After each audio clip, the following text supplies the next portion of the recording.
After one day ఆఫీస్లోనే తన రోజు మొత్తం గడిపేసి వచ్చిన ఇవాన్ని చూసి కోపంగా భాగ్యలక్ష్మి గారు తన రూంలోకి తీసుకువెళ్ళి ఏం జరిగిందో అడగకుండా చెంపలు వాయించేసి, ఇన్ని రోజులు నువ్వు ఇషికని అర్థం చేసుకుని మంచి భర్తగా తనని ప్రాణంగా ప్రేమిస్తున్నావని అనుకున్నాను. కానీ నిన్నేనే తెలిసింది నువ్వు ప్రేమించింది ఇషికని కాదు, దాని శరీరాన్ని అని.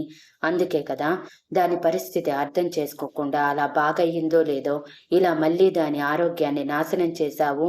నేను నీకు ఇవే నేర్పించానా ఇవాన్?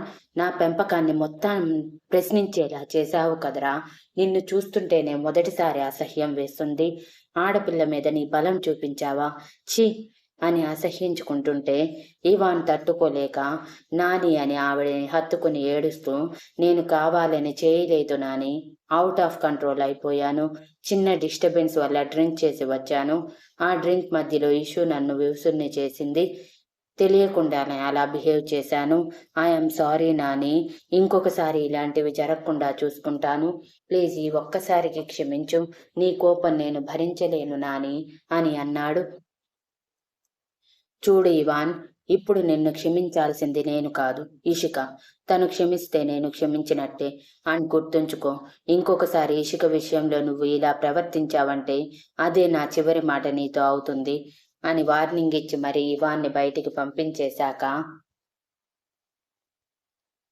భాగ్యలక్ష్మి గారు ఏడుస్తూ ఇవాన్ కొట్టిన చేతులని చూసుకుంటూ, పుట్టినప్పటి నుంచి ఇప్పటి వరకు ఇషికని బాధ పెట్టినప్పుడు తప్ప ఎప్పుడు చిన్న దెబ్బ కూడా వేయలేదురా నిన్ను. కానీ ఈరోజు కొట్టాల్సి వచ్చింది. కాదు, కొట్టేలా నువ్వే చేశావు అని అనుకున్నారు. ఇక ఇవాన్ బాధగా ఇషిక కోసం రూంలోకి వెళ్లేసరికి అప్పటికే ఇషిక కొంచెం సర్దుకొని ఉండటంతో తన పని తాను కొంచెం నిదానంగా చేసుకుంటూ ఆ రూంలో నుంచి బయటికి రాకుండా ఉంది.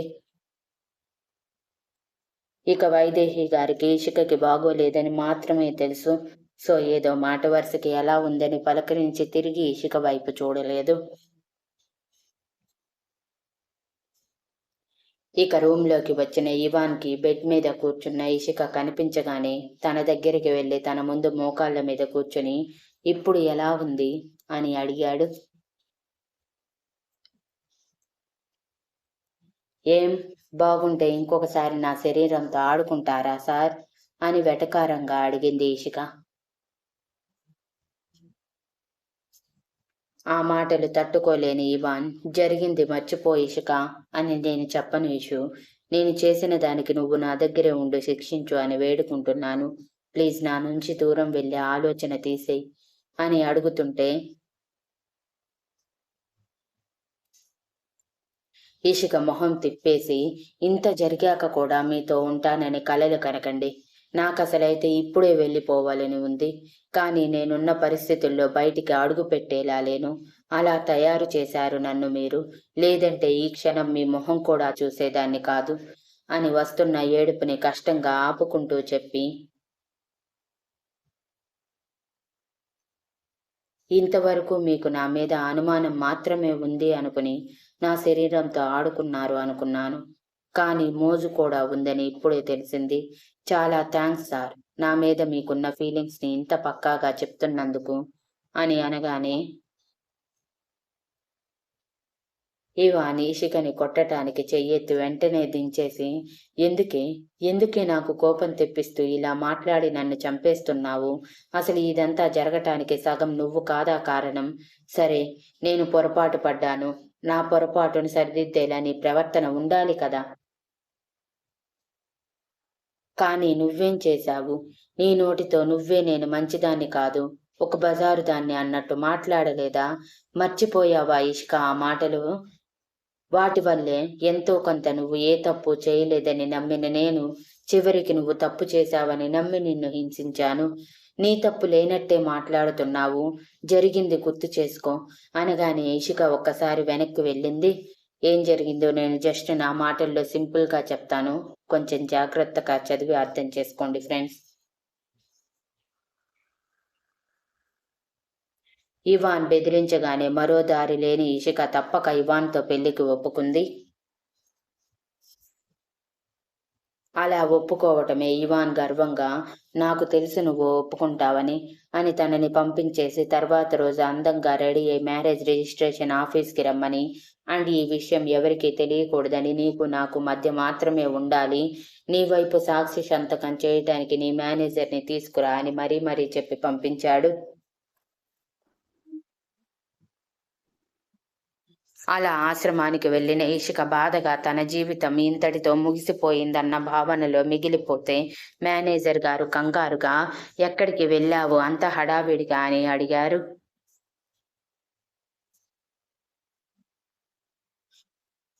ఇషిక వాళ్ళకి తన బాధ చెప్పి బాధ పెట్టడం కంటే తను బాధపడుతూ వాళ్ళని సంతోషపెట్టడం బెటర్ అనిపించి, నిజాన్ని దాచి అబద్ధాన్ని అందంగా అల్లి, ఇవాన్ గారు నన్ను ప్రేమిస్తున్నారంట అమ్మా, పెళ్లి చేసుకుంటానని చెప్పారు, వాళ్ళ ఫ్యామిలీ కూడా ఒప్పుకున్నారంట, రేపే మా పెళ్లి, నువ్వే నా తరపున సాక్షిగా రావాలి అమ్మా, నాకుంది నువ్వే కదా అని అనగానే, మేనేజర్ గారు ముందు ఆశ్చర్యపోయి, తర్వాత నిజం కాదని అన్నా, ఇదే నిజం అమ్మా, నా మీద నమ్మకం ఉంచు అని ఆవిడని బలవంతంగా ఒప్పించి, దానితో పాటు ఇవాన్ గారు మన ఆశ్రమాన్ని కూడా అడాప్ట్ చేసుకుంటారట. ఇక మనం ఎక్కడికి వెళ్ళాల్సిన అవసరం కూడా లేదు. నా మీద ప్రేమ లేదని ఇవాన్ గారు ఇలా చూపిస్తున్నారు. నా మీద ప్రేమని ఇవాన్ గారు ఇలా చూపిస్తున్నారు. మీరు మాత్రం రేపు రెడీ అయి నాతో రావటానికి సిద్ధంగా ఉండండి అని చెప్తే, మేనేజర్ గారు సంతోషంగా నిజంగానే ఇవాన్ ప్రేమిస్తున్నాడేమోనని భ్రమపడి తను చెప్పిన అబద్ధాన్ని కనుక్కున్నాడేమోనని ఇక ఆ విషయాన్ని అంతటితో వదిలేశారు. నిజం చెప్తే ఇషిక దృష్టిలో ఆవిడ తగ్గిపోతారని. తర్వాత రోజు అనుకున్నట్టుగా ఇషిక తన మేనేజర్తో వస్తే ఇవాన్ నిషాతో వచ్చాడు. అసలు రిజిస్ట్రేషన్ ఆఫీస్కి ఎందుకు వచ్చాడో తెలియని నిషా అక్కడే పట్టు చీరలో ఉన్న ఇషికని చూసి ఏం జరుగుతుందో అర్థం కాక అయోమయంగా మొహం పెడితే, ఇవాన్ అప్పుడు నోరు విప్పి, ఈరోజు ఇషికకి నాకు పెళ్లి, నువ్వే సాక్షి సంతకం చెయ్యాలి, అందుకే తీసుకొచ్చాను, ఇక్కడ ఏమీ మాట్లాడకు అని వార్నింగ్ ఇచ్చి, ఇషా పళ్ళు నూరుకుంటూ ఏం చేయలేని స్థితిలో పడేసి మరి ఇషికని పెళ్లి చేసుకొని మేనేజర్తో, మీ కూతుర్ని ప్రపంచంలో అందరికంటే ఎక్కువ సంతోషంగా చూసుకుంటాను అని సైడ్ స్మైల్తో చెప్పి మరి ఇషిక నిషాని తీసుకొని మేనేజర్తో తిరిగి ఆశ్రమానికి వెళ్ళిపోమని చెప్పి బయలుదేరిన ఇవాన్ నిషాని తన లవర్గా ఇషికని తన భార్యగా నిషాకి పరిచయం చేసి, నువ్వు అన్న కాంట్రాక్ట్ మ్యారేజ్ చేసుకున్నాను నిషా, ఇప్పటి నుంచి ఇషిక నా భార్య, ఈ విషయం నీకు నాకు నా ఫ్యామిలీకి తప్ప ఎవరికీ తెలియడానికి వీల్లేదు అని వార్నింగ్ ఇచ్చి, ఆల్రెడీ తను తెచ్చిపెట్టిన డాక్యుమెంట్స్ మీద ఇషిక సైన్ కూడా తీసుకొని ఇంటికి చేరి పెళ్లి విషయం చెప్పగానే, ముందుగా ఆశ్చర్యపోయిన ఫ్యామిలీ మెంబర్స్లో ముందుగా తేరుకున్న భాగ్యలక్ష్మి గారు సంతోషించి, మంచి పని చేశావు ఇవాన్, ఇప్పటికైనా మంచి అమ్మాయిని చూసి పెళ్లి చేసుకున్నావు, నాకు ఇషిక చాలా ఇష్టం అని చెప్పి వైదేహి గారు గొనుగుతూ ఉంటే ఆవిడ నోరు మూయించేసి సంతోష్ గారికి వార్నింగ్ ఇచ్చి మరీ సైలెంట్ చేయించి బ్రహ్మాండంగా గృహప్రవేశం చేయించి లోపలికి తీసుకువచ్చారు. ఇక ఇవాన్ వర్క్ ఉంది అని వెళ్ళిపోయాక ఇషికని ఏం జరిగిందని అడిగితే, ఆల్రెడీ స్క్రిప్ట్ సిద్ధం చేసి ఇచ్చిన ఇవాన్ తను చెప్పమన్నట్టే, నేను ఇవాన్ గారు ప్రేమించుకున్నామమ్మమ్మ, ఈ కొద్ది రోజుల్లోనే ఇవాన్ గారికి నేను బాగా నచ్చాను, మీరన్నట్టు నేను నా ఇన్నోసెన్స్ని ప్రూవ్ చేసుకున్నాను, అందుకే ఇవాన్ గారు నన్ను ఇష్టపడి పెళ్లి చేసుకున్నారు అని చెప్పగానే, ముందు భాగ్యలక్ష్మి గారు నమ్మకపోయినా నిషా కూడా అదే చెప్పటంతో సంతోషంగా ఒప్పుకున్నారు.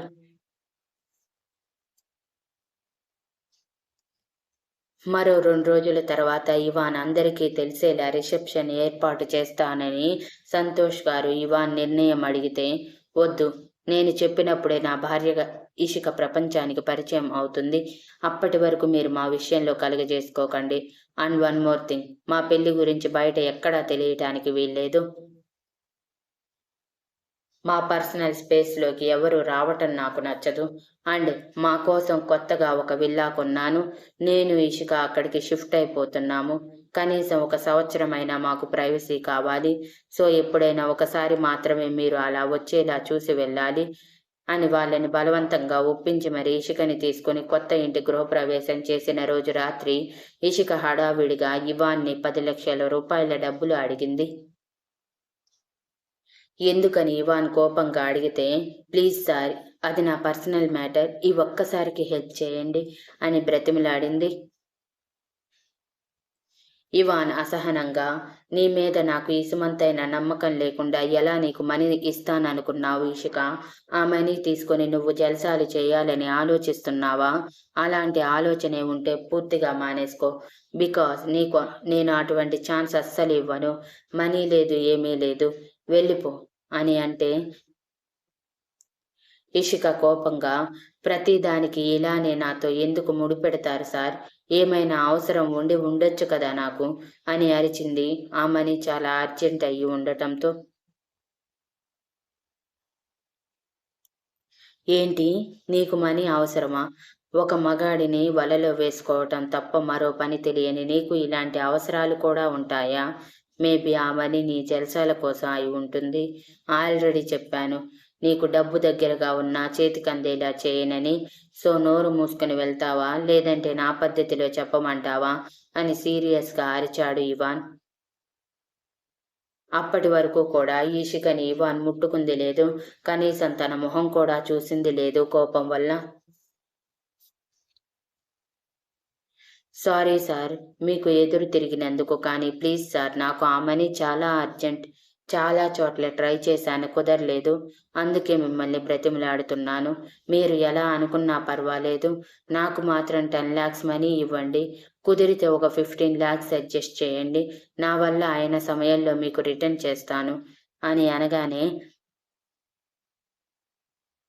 ఇవాన్ షార్ప్గా ఇషిక వైపు చూస్తూ, ముందు ఆ మనీ ఎందుకో చెప్పు, లేదంటే నీ జల్సాల కోసమని ఒప్పుకో.